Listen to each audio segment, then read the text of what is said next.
Você vai ver a partir de agora. Todas as linhas de ônibus de Salvador já estão integradas com o metrô.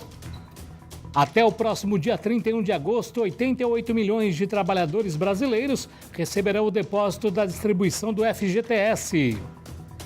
Voluntárias sociais da Bahia levam crianças de creches e escolas ao circo.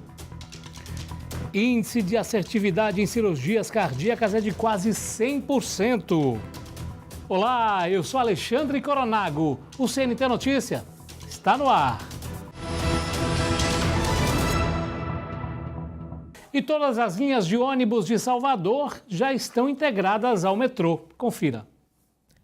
O que era tão desejado pelos usuários do transporte público em Salvador é comemorado há 4 dias. Isso porque 100% da frota de ônibus está integrada ao metrô. Hoje, 2.600 coletivos atendem 530 linhas na capital. Ficou melhor, né? Porque o tempo agora é mais curto, a gente não fica muito tempo esperando os ônibus, né? A gente pode pegar o metrô e ser bem mais rápido e a segurança total, né? Eu trabalho no Costa Azul, aí solto ou na Cesso Norte ou então no Bonocô para vir para cá, para o Campo da Pólvora ou para Lapa. Aí bem mais rápido. O estudante de Direito, Thales Bragança, gasta em média 40 minutos todos os dias de casa até o campus da UFBA na Graça. Eu tô achando muito boa, né? A gente pode pegar o ônibus e depois pegar o metrô. Quem paga meia, paga uma passagem só, né? É ótimo. Para quem é estudante principalmente, né? Nossa realidade aí tá difícil, mas é muito bom, muito útil pra gente, né? Pra nossa vida prática. Antes do anúncio feito na última quinta-feira, o benefício estava disponível apenas para 500 mil usuários do transporte público diariamente. Agora, se estendeu para pouco mais de 1 milhão de passageiros. Vale lembrar que a integração só funciona dentro de um intervalo de 2 horas. Para fazer a integração, você precisa ter o bilhete, ou seja, o Salvador Card. Você precisa adquirir o Salvador Card, que hoje é gratuito, no passado era cobrado, agora basta você colocar uma passagem de ida e volta, você recebe o casco do cartão. De posse do cartão, você pode pegar um ônibus, metrô e ônibus, pagando a única tarifa no período de 2 horas. Ou seja, sempre lembrando isso, o período que você tem é 2 horas. Por exemplo, se você está em Paripe, você pode pegar um ônibus, descer na estação da Lapa. Da estação da Lapa, você pegar o metrô até Pituaçu, que é a última estação de metrô, descer em Pituaçu e pegar outro ônibus para ir para Sussuarana, se seu destino, por exemplo, que está em Paripe, quer ir para Sussuarana. Ou você pode optar ir pela linha de ônibus, direto de ônibus até Sussuarana. O importante é que o usuário do transporte público, ele é quem vai decidir se ele vai de ônibus, uma viagem completa, ou se ele vai fazer a integração com o metrô. Passou essas 2 horas, paga uma nova viagem, aí vale a integração de novo? Sim, é evidente que sim. Tudo que a gente está falando é no período de 2 horas. Você pode fazer até 2 ou 3 integrações no período de 24 horas, mas sempre 2 horas. A mesma coisa, você pode fazer essa integração na ida, você pagando R$ 3,60 no exemplo que eu dei chegando em Sussuarana, e na volta também. Você pode pegar o ônibus em Sussuarana, descer em Pituaçu, pegar o metrô, descer na Lapa, pegar o ônibus e ir até Paripe, também no período de 2 horas. O secretário também fez um balanço dos primeiros dias do serviço e afirmou que a integração total do sistema foi o primeiro passo para a reestruturação das linhas na cidade. Chegou a hora da prefeitura tomar a decisão de integrar todos os ônibus da cidade, até porque o que nos norteou para essa decisão é a hora de se fazer o redesenho das linhas da cidade de Salvador. Salvador, por muito tempo, as linhas de ônibus foram criadas sem nenhuma técnica, sem nenhum dado concreto, e nós fizemos uma contratação de uma consultoria, e essa consultoria mostrou, junto com os técnicos da CEMOB, que a gente precisava redesenhar as linhas. Para quê? Para você diminuir o tempo de espera do usuário hoje, que a gente considera que é grande, para você diminuir a questão da lotação dos ônibus no horário de pico, ainda tem ônibus lotados no horário de pico, e também a viagem ainda é considerada, em boa parte das linhas no horário de pico, uma viagem extensa, que demora muito. Então, para você fazer esses enfrentamentos, nós fizemos a integração de todos os ônibus da cidade e agora vamos começar, a partir de hoje, a começar a redefinir as linhas de ônibus da cidade de Salvador. Então, foi muito positivo, acho que a população gostou muito. Hoje, a população ela tem o direito de escolha, ou seja, ela vai ou de ônibus ou de metrô. E um programa do governo federal garante transporte aos estudantes das zonas rurais. Verônica, Maria Clarice, Yasmin e Felipe estão entre os 100 alunos desta escola da zona rural de Planaltina, no Distrito Federal. Eles moram no campo e para chegar até o local de estudo vão de transporte. Verônica estuda aqui desde os 4 anos de idade e tem planos de continuar na mesma escola. Eu quero ser professora e eu quero pretender dar aula na escola que eu estudo.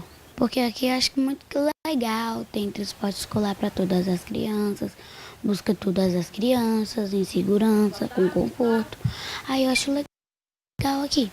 Os ônibus são equipados com elevador hidráulico para atender alunos cadeirantes, como é o caso deste estudante, e ficam à disposição da escola durante todo o período de aula. Sem o transporte, Yasmin teria dificuldade para estudar. Eu ia vir com meu pai, mas ia atrapalhar ele trabalhar. Nós temos casos de alunos que, caso não fossem atendidos pelo transporte escolar, eles teriam que andar até 6 quilômetros de distância para chegarem até aqui. Dificultaria bastante a presença deles na escola.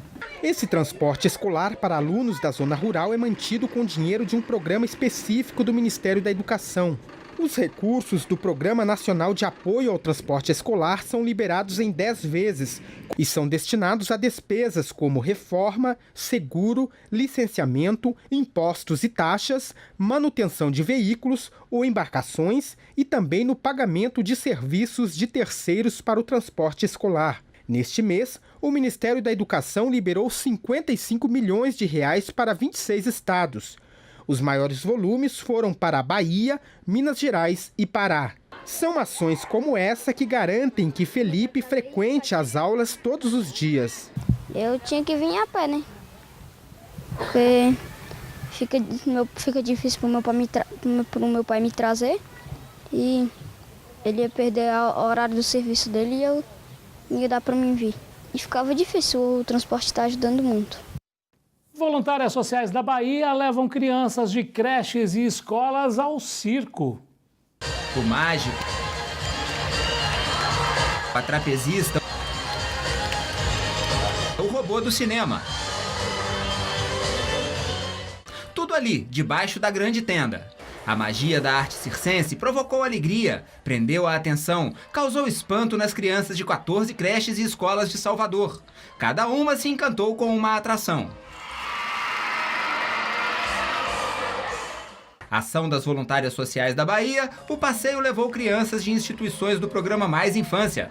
O governador Rui Costa acompanhou as filhas e a primeira-dama e presidente das voluntárias sociais, Aline Peixoto. A gente quis levar um pouco de alegria e eu fiquei super feliz. A gente conseguiu trazer 1000 crianças para aqui hoje e graças a Deus deu tudo certo. É mobilizar essas crianças para ter acesso a essa arte popular, arte circense. E estamos muito felizes hoje aqui com essas 1000 crianças e proporcionar essa alegria toda. O espetáculo da solidariedade não pode parar. E para que isso seja possível, um dos caminhos é a parceria entre as voluntárias sociais da Bahia e a iniciativa privada. O circo faz a parte social dela, junto com o governo do estado, trazer essas crianças da alegria, né? A emoção do circo, do palhaço, do mágico. Então não tem dinheiro que pague isso, a emoção dessas crianças está aqui hoje no circo.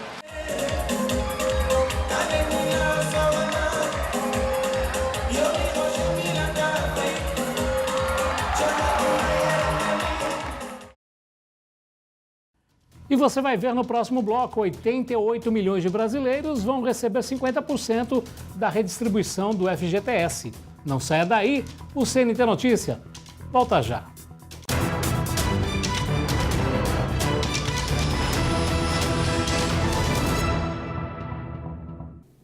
E 88 milhões de brasileiros vão receber um depósito de distribuição de 50% do FGTS. Confira.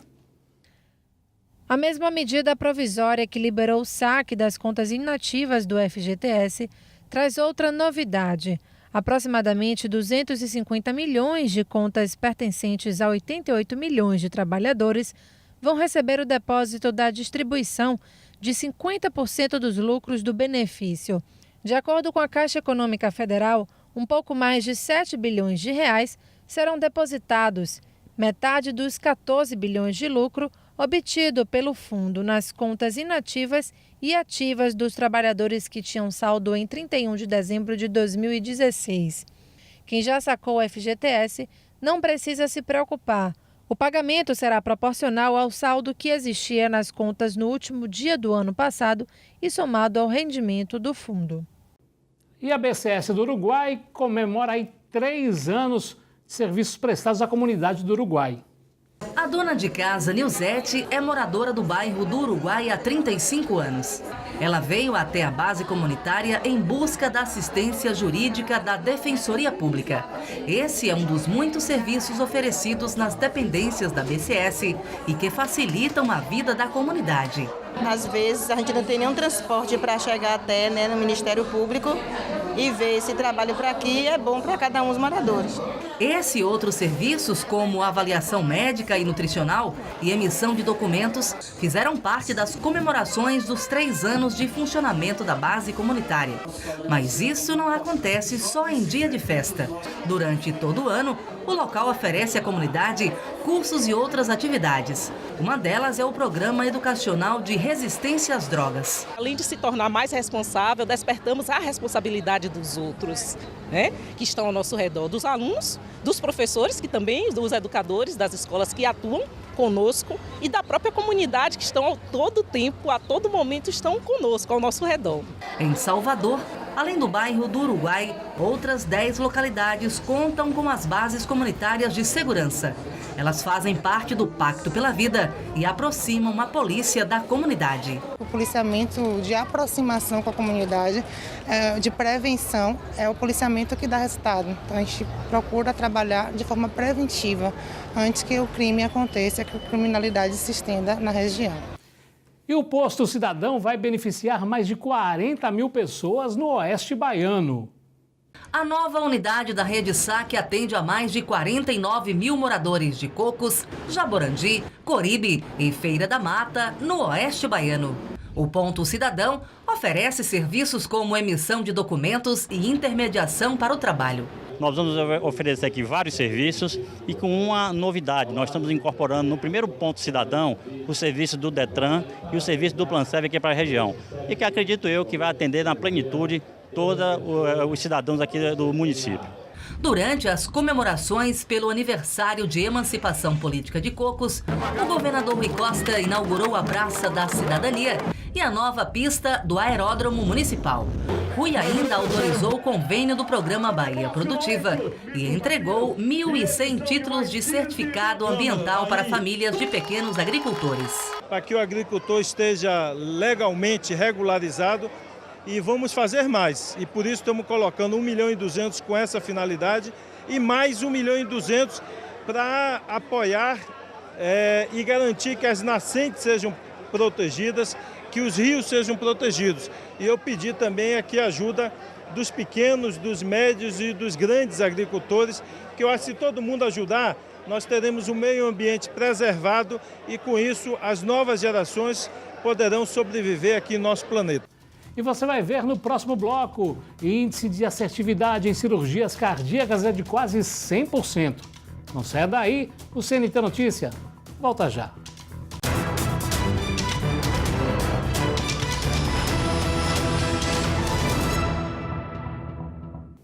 E o índice de assertividade em cirurgias cardíacas é de quase 100%. Uma boa notícia para quem está vivendo uma vida nova. O coração é um dos órgãos vitais do nosso corpo, mas fatores genéticos ou alguns hábitos podem provocar uma doença cardiovascular. Os principais problemas que trazem o paciente a precisar de uma cirurgia cardíaca, basicamente são 2. São problemas relacionados ao infarto, o risco de infartar, então a pessoa começa a ter obstrução nas artérias coronárias, e para evitar o risco de infartar, ou se ela já infartou e precisar restabelecer o fluxo, então são as conhecidas pontes de safena. Essa é a cirurgia que, digamos assim, seria o carro-chefe da cirurgia cardíaca. E o outro grande grupo são as patologias relacionadas a válvulas, válvula mitral e válvula aórtica principalmente. E aí um terceiro grupo seria as cardiopatias congênitas, que é mais específico, mas no adulto são os problemas valvares e o problema das obstruções das artérias que precisam de ponte de safena. De acordo com dados do Ministério da Saúde, os problemas do coração causam cerca de 300 mil mortes ao ano. Mesmo assim, fazer uma cirurgia cardíaca não pode ser considerada uma sentença de morte. dentre as cirurgias, é uma cirurgia que é considerada bem arriscada, né? Mas, mesmo assim, o risco é porque o risco da maioria das cirurgias é muito, muito baixo. Então, a cirurgia cardíaca, comparado com outras cirurgias, é bem mais arriscada, mas se a gente olhar por outro lado, que um risco de muitas cirurgias gira em torno de 0,5% a 1% de mortalidade, 2%, se a gente enxergar pelo outro lado, é mais de 98% de chance da cirurgia transcorrer sem nenhum problema. Então, ela, considerando como uma cirurgia que tem, assim, 1 em cada 10 mil cirurgias vai ter algum problema, ela é mais arriscada, mas a gente vê que ela é muito, muito segura. Érica Pinheiro está entre as pacientes que sobreviveu ao procedimento. Aos 20 anos, ela já passou por 2 cirurgias. Eu tive febre reumática com 6 anos, então aí eu fiquei internada. Aí eu descobri que era febre reumática, um caso os médicos descobriram. E aí eu era paciente do Hospital das Clínicas. Depois do Hospital das Clínicas, me transferiu para o Ana Nery e com 12 anos e com 13 anos, aí eu fiz minha primeira cirurgia, que foi em 2009. A segunda cirurgia, precisei trocar a bioprótese para poder colocar outra, porque estava infectada. Então aí eu fiz outra cirurgia e coloquei outra prótese. O tempo de recuperação para que a pessoa possa levar uma vida normal é de 2 meses. Na cirurgia convencional cardíaca, a nossa restrição a algumas coisas gira em torno de 2 meses. Mas isso é uma restrição em relação a fazer esforço físico, né, levantar peso. Tem uma questão assim de dormir de barriga para cima durante esse período. Então, gira em torno desses 2 meses para a gente liberar ele para voltar às atividades, inclusive de musculação, se for o caso.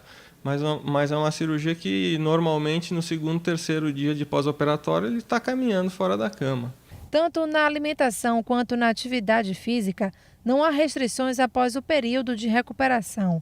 Mas o médico explica que pode variar de acordo com a doença do paciente. A restrição não é devida à cirurgia, e sim à patologia que levou. Então, se ela tinha colesterol alto, o diabetes descontrolado e que levou acabando um problema de infarto, por exemplo, ela vai ter que controlar a alimentação para ter os níveis de colesterol adequado, para manter a glicose no nível adequado. Então, é para esse problema não se instalar novamente ou acontecer novamente.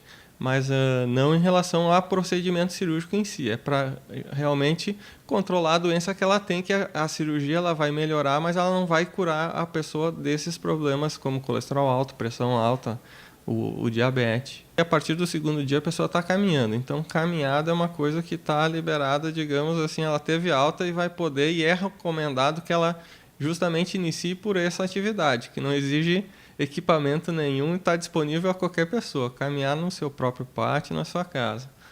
E aí é sempre uma atividade recomendada por todos para todos, né? Aí, dependendo da preferência da pessoa, em relação à cirurgia, ela não vai ter nenhuma limitação, ela pode nadar, ela pode andar de bicicleta, respeitado esses 2 meses de pós-operatório. É o caso de Érica. Ela convivia com palpitações, falta de ar, muito cansaço e até tontura durante o esforço físico. Hoje, após a cirurgia... Hoje, graças a Deus, eu estou melhor. Sempre quando eu faço a cirurgia, sempre melhor e tal. Mas no caso, não é no caso de eu ter uma vida totalmente normal. Porque eu ainda continuo com problema de coração, ainda continuo com cuidados, ainda continuo indo para consultas médicas, fazendo exames, tomando medicamentos, tudo para não piorar o caso. Mas eu ainda sinto assim, um pouco no caso de cansaço, quando eu vou subir escada, eu vou subir ladeira. Sinto algumas palpitações através da arritmia que eu tive, ainda sinto umas palpitações. E o programa Startup Brasil lança uma nova etapa aí para descobrir invenções inovadoras. Confira. Esta pequena sala em um prédio comercial na região central de São Paulo seria facilmente confundida com um escritório de contabilidade, uma agência de publicidade. Mas aqui funciona uma startup, uma empresa de serviços e inovações tecnológicas. Ser uma empresa de tecnologia com alto poder de crescimento. Então, isso que chama a atenção dos dos investidores, das aceleradoras. A startup nasceu há 2 anos. O principal produto da empresa é uma solução de caixa e cupom fiscal para pequenos comércios. O aplicativo foi feito com o apoio de um investidor anjo, aquele que põe dinheiro para desenvolver uma boa ideia, e também um programa privado de desenvolvimento. A startup atende 6.000 pontos de venda em todo o Brasil, cresce em média 15% ao mês e em um ano passou de 5 para 28 funcionários. O crescimento rápido e a geração de empregos mostram a importância de se investir nas startups. O investimento ele te permite a investir numa equipe comercial, numa equipe de marketing, numa ótima equipe de desenvolvimento, para o produto ser bom de fato. Então, o investimento te auxilia nessa escalada. É a 5ª turma do programa iniciado em 2012. Nesta etapa, serão selecionados 50 projetos para serem desenvolvidos entre 2017 e 2018. Cada um poderá receber até R$200 mil. O investimento total do governo federal é de quase 10 milhões de reais. E também haverá financiamento privado. É um programa que teve um resultado muito expressivo nas últimas sessões, em que a gente conseguiu formular uma parceria público-privada, onde para cada R$1 que o governo colocou, o setor privado entrou com outros R$3. Para o ministro da Ciência, Tecnologia, Inovações e Comunicações, Gilberto Kassab, investimentos como o do programa Startup Brasil são fundamentais para o desenvolvimento econômico e tecnológico do país. As startups, elas são a essência do desenvolvimento de qualquer país. Elas proporcionam a formação de quadros, elas proporcionam a descoberta e o apoio de novos projetos que geram empregos, que geram riquezas. Um país, para sair da crise, o investimento na inovação é fundamental. No momento em que um país abandona projetos de inovação, apoio a iniciativas de inovação, o país deixa de acreditar no seu futuro. E terminou a Campus Party e uma equipe baiana ganhou aí o prêmio de robótica. Confira. Feito com materiais recicláveis, o robô Bug levou o prêmio Maker. A categoria premia projetos desenvolvidos do zero. A gente começou com uma caixinha de DVD de computador, aí a gente desmontou toda, a primeira, aí teve que cortar para diminuir, que a gente achou que ia ficar muito grande. A experiência marcou o Inácio. Aos 14 anos, ele quer seguir carreira na área de tecnologia. Tentar ganhar de novo e seguir em frente. A equipe participa da oficina de robótica no Centro Juvenil de Ciência e Cultura de Vitória da Conquista. O Centro Juvenil ele foi criado com esse intuito, do aluno ser protagonista. Então, o mérito é dos meninos. E o trabalho foi de março até hoje. Então, hoje, até o último momento, eles estavam trabalhando com o robô. Confira agora a previsão do tempo para esta terça-feira em Salvador. De acordo com o tempo agora, a previsão para esta terça-feira é de sol alternando com chuva em forma de pancada rápida e isolada. A temperatura mínima é de 22 e a máxima de 27 graus. E assim nós chegamos ao final de mais uma edição do CNT Notícia, como sempre, é claro, agradecendo a sua companhia e a sua audiência. Desde já, marcando encontro para a próxima edição e eu te espero. Até lá!